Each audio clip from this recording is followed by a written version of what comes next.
Hercules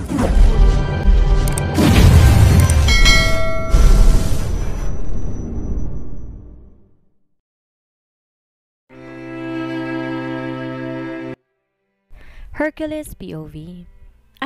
Papanong, Mom, ako to si Rodora, ang ina ng apo ninyo, ang ina ni Alina. Umiiyak na bigas ni Rodora kay Mommy.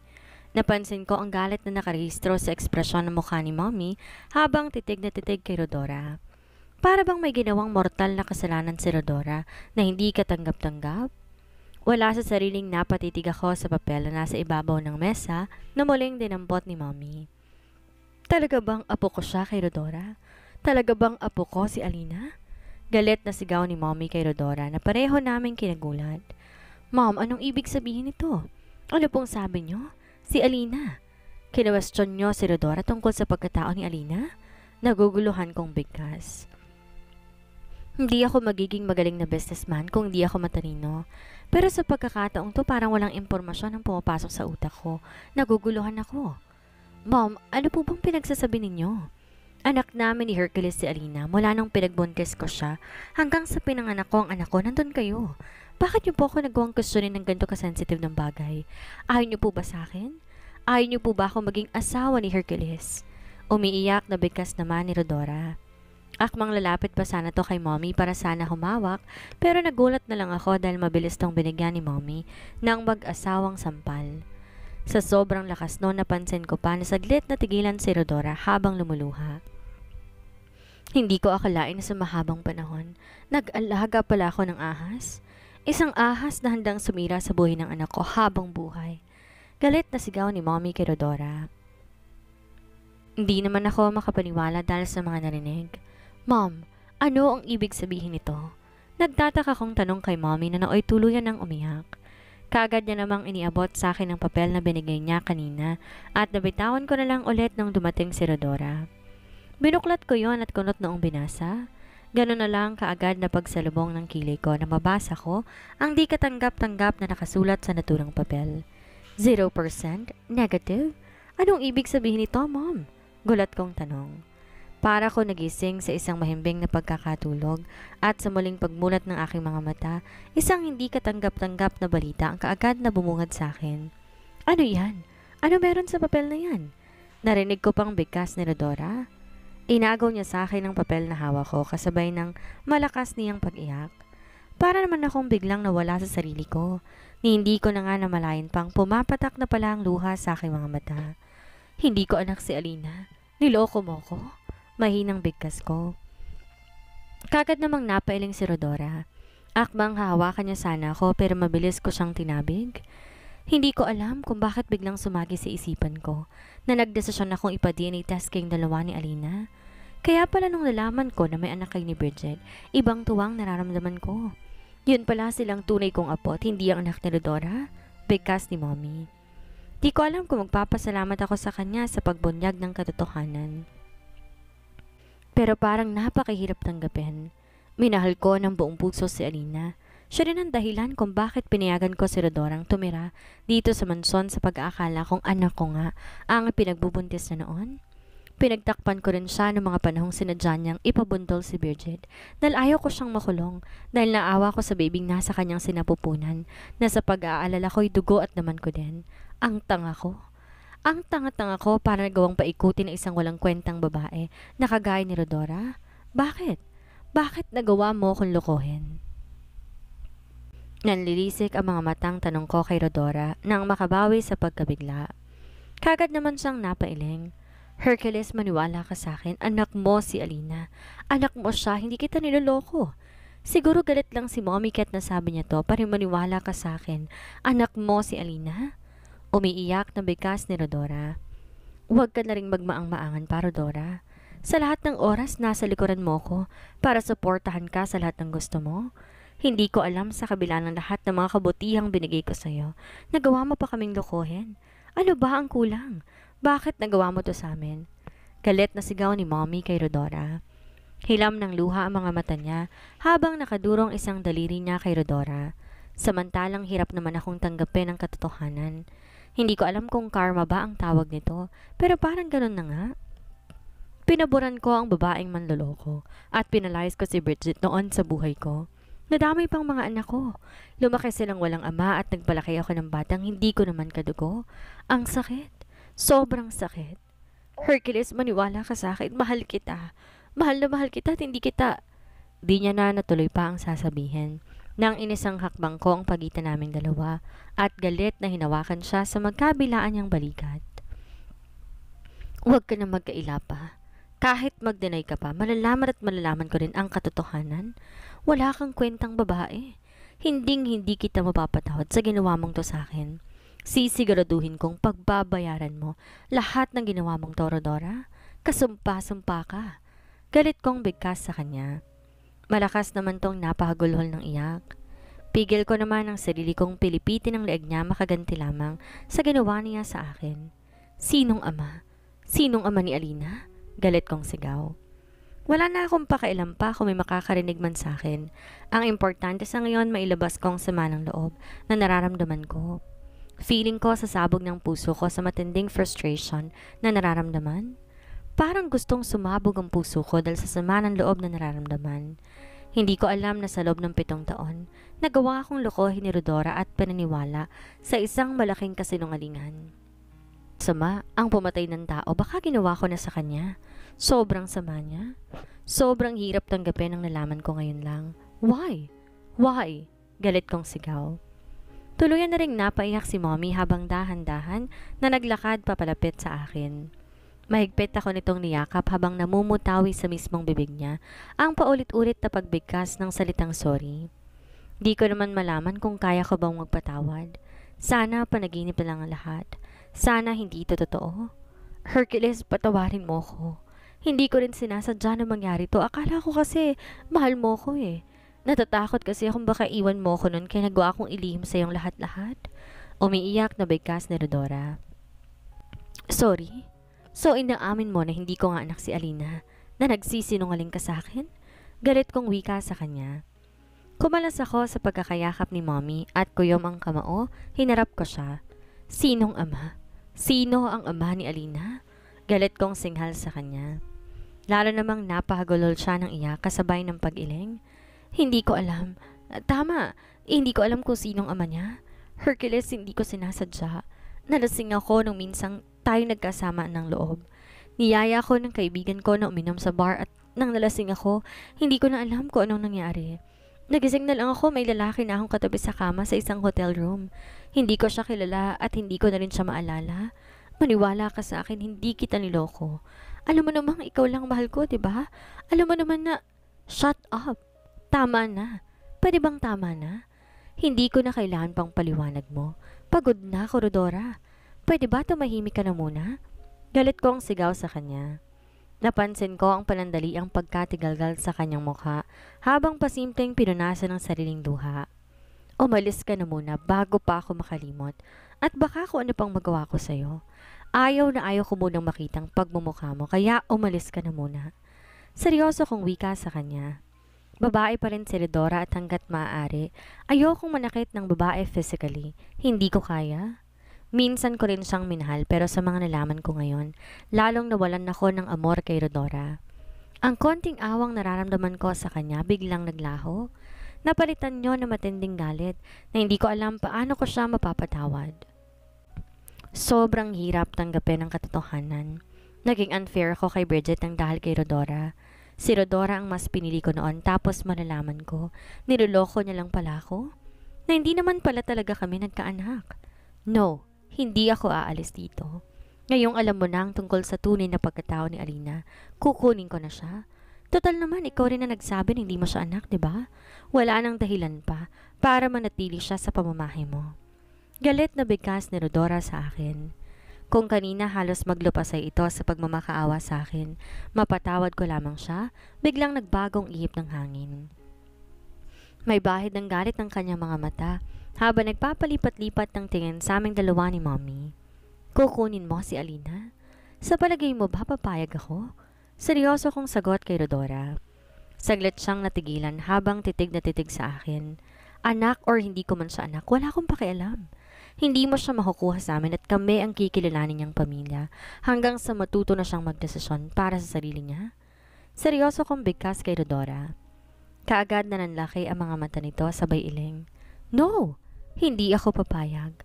Walang ni kahit katiting na dugo ang nananalitay sa ugat ni Alina mula sa'yo, kaya wala kang karapatan sa kanya. Kukunin ko siya sa'yo sa ayaw sa gusto ninyo. Nakangising sagot ni Rodora. Lumabas din kung gaano kasama ang ugali ng babaeng to.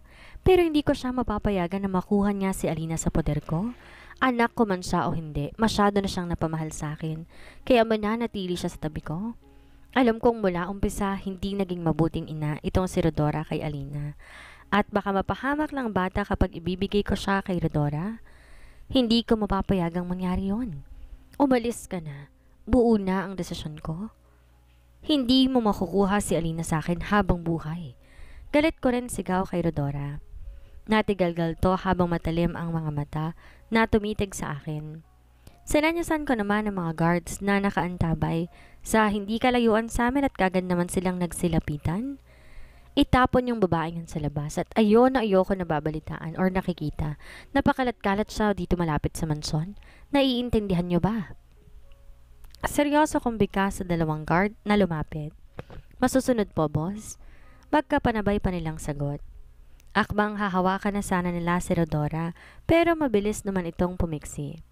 Aalis ako, pero hindi ako papayag na ilayo niyo sa akin ang anak kong si Alina.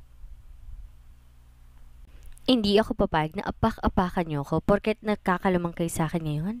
Babalik ako at kukunin ko siya. Galit na bigkas niya. Kagad naman akong napaismed. Alam kong walang magagawa si Rodora. Ni sarili nga niya hindi niya kayang buhayin eh. Huling tulong ko na sa iyong apartment kung saan ka nakatira ngayon. Sana hindi na muling mag-cruise ang landas nating dalawa, Rodora. Binigo mo ko. Ikaw ang kinakampihan ko noon, pero di ko kalaing nagawa mo rin akong traidorin. Hindi kita mapapatawad sa lahat ng mga kawalang hiyaang ginawa mo. Huwag ka mag-aalala. Sa kabila ng mga nalaman namin tungkol kay Alina, hindi naman magbabago ang pagtrato namin sa kanya. Lalo namin siyang mamahalin at ituturing na kapamilya. Mahabang bigkas naman ni Mommy. Napairap lang si Rodora at tuluyan ng umalis. Naiwan naman akong muling napaupo sa upuan habang nakakaramdam ng pagkirot ng sentido ko. Di pa nga ako tapos sa isang problema, may dumagdag na naman. Sasabihin mo ba kay Alina ang totoo? Tanong ni Mommy Susan sa akin habang pareho kaming nakatunghay sa nahihimbing na natutulog na si Alina. Ngayon pa lang parang pinipiga ng puso ko sa isiping baka malaman ni Alina ang katotohanan sa pagkatao niya. Hindi niya ako ama at natatakot akong pag nalaman niya yon, tuluyan niya rin akong talikuran. No, Mom. Wala akong balak. Mananatiling anak ko si Alina at ako mismong magpapalaki sa kanya. Seryoso kong sagot. Di naman nakaimik si Mommy. Malayo ang loob ni Alina kay Rodora kaya't alam ko, hindi niya hahanapin ang mommy niya.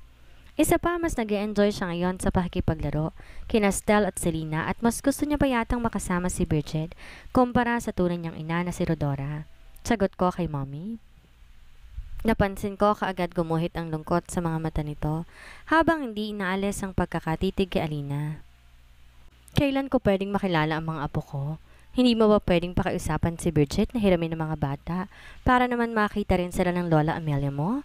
Tiyak matutuwa yun kapag nalaman niyang nagkaanak kayong dalawa ni Bridget. Sagot niya sa akin. I don't know kung papayag si Bridget, Mom. Alam natin pareho, malaki ang tampo ni Bridget sa ating dalawa. Don't worry, gagawa ko ng paraan. Kakausapin ko si Bridget regarding this at sana pumayag siya. Nakangiti kong sagot. Sana nga pumayag siya, Hercules. Willing ako magpakumbaba para mapatawad niya lamang ako. Para sa mga apo ko, lahat gagawin ko, Hercules. Malungkot na bigkas ni Mommy. Naiintindihan ko po kayo, Mom. Sa totoo lang, di ko rin alam paano paaamuhin si Bridget. Ikakasal na siya kay Lucas at gustuhin ko mang pigilan. Hindi ko alam anong hakbang po pwedeng gawin. Malungkot kong wika kay Mommy. Muling sumagi sa isipan ko ang nangyari sa aming dalawa ni Bridget sa resort. Kagabi lang yon at sariwa pa sa isipan kong lahat. Alam ko, ramdam ko na mahal niya pa rin ako. Hindi nagsisinungaling katawan niya sa bawat haplos sa talik ko. Kaya lang ano bang pwede kong gawin para maniwala siya na pinagsisisihan ko ng lahat ng mga pagkakamali ko? Ano ba ang pwedeng gawin para muli siyang bumalik sa akin at tuluyan niya nang iwan si Lucas? Hindi ko alam. Naguguluhan ako. Pagkatapos namin mag-usap ni Mommy, pinahatid ko na rin siya sa driver ko, pauwi ng bahay kung saan kasama niya si Lola Amelia na naninirahan. Gustuhin ko man pakiusapan siya na magstay kahit overnight lang, hindi po pwede. Tiyak hahanapin din siya ni Lola Amelia. Mabilis na lumipas sa mga araw. Pinilit kong itago kay Alina ang totoo tungkol sa pagkatao niya. Laking pasasalamat ko dahil never niyang nabanggit ang Mommy Rodora niya. Ngayon ko lubos na napatunayan na hindi maayos ang relationship ni Rodora at Alina sa isa't isa, na labis ko ring pinagpapasalamat. At least hindi na ako mahirapan pang magpaliwanag sa kanya kung nasa ng kanyang ina. Alam kong naging selfish ako sa bahaging yon, pero anong magagawa ko? Kapakanan ni Alina ang iniisip ko at alam ko rin, di mabibigyan ni Rodora ng maayos na buhay si Alina kung sakaling kunin niya ito sa akin. Ayoko maapektuhan ng mental health ng bata, lalo na tangako si Lucas sa akin na maghahanap daw siya ng donor para kay Alina para matuloy na ang surgery. Kailangan malakas si Alina bago sumalang sa naturang operasyon para siguradong makakayanan ng katawan niya ang hirap na posible niyang pagdaraanan. Regular ang pagdalo ko sa bahay nila Bridget kasama si Alina, pero feeling ko iniiwasan ako ni Bridget. Sa umaga kasi kapag dumaran ako sa bahay, kung saan sila nakatira ng mga anak ko, bago ihatid sa school si Alina, wala na siya. Sa hapon naman, wala pa rin siya. Kapag tatanungin ko ang mga bata, sinasabi nila sa akin, busy raw ang mommy nila. Nakaalis na raw, at kung weekend naman, di rin lumalabas ng kwarto. Gusto ko sana siyang makausap, hindi lang tungkol sa personal na damdamin kung di pati na rin sa personal request ni mommy. Gusto ko silang i-invite sa bahay para naman makita ni Lola Amelia ang mga apo niya sa tuhod, gayon din si mommy. Excited na raw siyang ma-meet sa personal ang tunay niyang apo. Wish ko lang na sana lumambot ang puso ni Bridget sa akin. Di rin lingid sa kaalaman kong abala na rin silang dalawa ni Lucas sa pagsasaayos sa nalalapit nilang kasal. Masakit sa aking nababalitaan ko na palagi silang magkasama ng half-brother kong si Lucas. Pero ano pa nga bang magagawa ko? Siguro nga kailangan ko nilang magpaubaya. Wala rin namang nangyayari. Ginagawa kong paghabol kay Bridget. Sarado ng isipan ng puso niya. Para sa akin at siguro nga ito na ang pagkakataon para pakawalan ko na siya. Kung talagang mahal niya na si Lucas, wala akong magagawa kundi tanggapin yon. Hayaan muna siya pero hindi ibig sabihin susuko na ako. Willing pa rin ako maghintay. Malay mo naman, 'di ba? Biglang maghimala ang langit at muling bumalik sa akin si Bridget. Bridget's POV. Di ka ba papasok ng bahay? Sobrang namiss ka ng mga bata. Kagad kong tanong kay Lucas pagkababa ko ng kotse. Galing kami sa pakikipag-usap sa aming nakuhang wedding coordinator at itong mga nakarang araw sobrang abala talaga naming dalawa. Bukas ng 9:00 ng umaga nakatakda ako magpasukat ng wedding gown dahil may napili naman na akong design. Stressful din pala talaga ang paghahanda sa kasal. Mabuti na lang napakiusapan ko si Kuya Clifford na umuwi na muna dito sa Maynila para siya na lang ulit ang mamahala sa kumpanya dahil feeling ko talaga napapabayaan ko ng mga bata eh. Sobrang hati talaga ng oras ko at natatakot ako baka lumayo ng loob ng mga anak ko sa akin. Ang ama nilang si Hercules ang palagi nilang nakakasama. Mula pagpasok ng school sa umaga hanggang sa pag-uwi, si Hercules ang palaging gumagawa. Patuloy din kasi talaga ang pag-iwas ko sa kanya nitong mga nakaraang linggo. Simula kasi nung may nangyari sa amin sa resort, nahihiya na akong pakiharapan siya. Ayaw na ayaw ko kasi talagang maging unfair kay Lucas. Gusto kong ituon ko na lang buo kong atensyon kay Lucas. At pipilitin kong sariling matutunan siyang mahalin dahil yun naman talaga ang tama.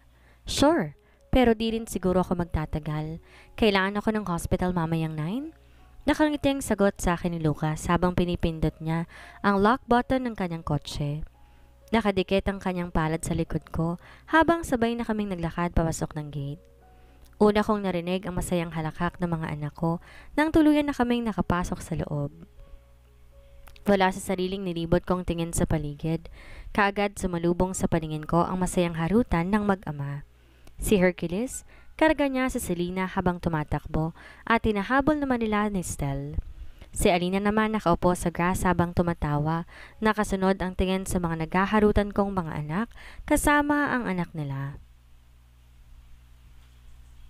Wow! Parang at home na at home ang half-brother ko ah. Narinig kong sambit ni Lucas. Wala sa sariling mabilis ko siyang hinarap. Pasensya ka na, Lucas. Di ko naman kasi pwedeng pigilan si Hercules na hindi pumunta eh. Kahit sang anggulo tignan ang masya ng mga anak ko at masaya mga bata kapag kasama siya, kaagad ko naman paliwanag sa kanya.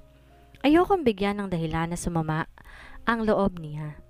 Sa akin, mabait si Lucas at ayoko siyang saktan. Wala naman akong sinabi. Naintindihan ko ang tungkol sa bagay niyan at sana hindi si Hercules ang maging dahilan para magbagong isip mo, Bridget, tungkol sa nalalapit nating kasal. Malapit tayong kasal and soon magiging asawa na kita. Nakangiti niyang paliwanag sa akin. I understand, Lucas, pero masaya ang mga anak ko na kasama ang naman nila. At ayoko ipagdamot yun sa kanila, kaya don't worry, hindi ako gagawa ng mga bagay na ikasisira ng relasyon nating dalawa. Matagal nang tapos ang relasyon naming dalawa ni Hercules, kaya wala kang dapat ipag-alala. Nakangiti kong sagot sa kanya. Inawakan ko pa siya sa kamay para iparamdam sa kanya kung gaano ko kasensero sa sinasabi ko. Mommy! Akbang sasagot pa sana si Lucas nang marinig namin pareho ang boses ni Selena. Patakbo siyang naglalakad papalapit sa amin, kasunod ni Stel, kaya wala sa sariling nabitawan ko si Lucas at malugod na sinalubong ang dalawa kong anak. Na makalapit, mahigpit ko silang niyakap. Nakokonsensya ko sa isiping ilang araw na akong nawalan ng time sa kanila, pero naipangako ko naman sa sarili ko na pagkatapos maisaayos ang kasal naming dalawa ni Lucas, babawi ako sa kanila. Muli ko silang ipapasyal sa mga lugar na gusto nilang puntahan. Can I talk to you, Bridget? Yakap-yakap ko pa rin ang dalawa kong anak nang marinig ko ang barito ng boses ni Hercules. Wala sa sariling napatingala ako at kaagad sumalubong sa akin ang seryoso niyang mukha. Para saan? Hercules, wag mo naman sanang kalimutan na magiging asawa ko ng ex-wife mo. Matuto kang lumugar sa dapat mong kalagyan. Seryoso namang sabat ni Lucas. Kaagad akong nakaramdam ng tensyon sa pagitan ng dalawa, kaya kaagad kong sinabihan ng mga bata na pwede na silang maglaro ulit. Ayoko makita nilang sagupaan ng dalawang lalaki sa harapan ko. Ayokong bigyan ng dahilan para ma-curious sa mga anak ko at magtaka sa mga nangyayari sa paligid nila. Mabuti naman at nakikinig ang mga anak ko. Pagkatapos din nilang mag-kiss sa ninong nilang si Lucas, patakbo nilang binalikan si Alina na nooy nakatingin sa gawin namin. Mamaya ko nilang babatiin si Alina pagkatapos ko makausap tong si Hercules at Lucas. Pwede bang iwasan niyang magbangayan kapag kaharap natin ang mga anak ko? Kagad kong bigkas ng tuluyang makalayo ang mga bata. Isa-isa kong pinukol ng seryosong tingin si Lucas at Hercules na nooy parehong masama ang tingin sa isa't isa. Walang gulo kung walang pakialamero sa paligid, Bridget. Pwede bang pagsabihan mo ang future husband mo na matuto din siyang lumugar kapag kausap ko ng mga anak ko? Si Hercules ang unang sumagot. Halata sa boses itong Ines kaya hindi ko na mapigilan pang mapamuntong hininga. Wala na ba talagang tsansa na magkabati ang magkapatid na to? Wala na kasi silang ibang ginawa tuwing nagkikita. Kundi magbangayan eh. Sa bagay, parang kasalanan ko rin yatang lahat-lahat. Pumayag ba naman ako sa proposal ni Lucas na magpakasal kami? Ni nakalimutan ko rin isalang-alang ang nararamdaman ni Hercules. Magkapatid sila at pangit talagang tingnan na pagkatapos kay Hercules, kay Lucas naman ako magpapakasal. Ano ang gagawin ni Rodora ngayong booking na siya kay Hercules at sa ina nito? Magawa kayang mabawi ni Rodora si Alina? Sabihin kaya ni Hercules kay Bridget ang tungkol kay Alina? Yan ang ating aalamin sa susunod nating kabanata.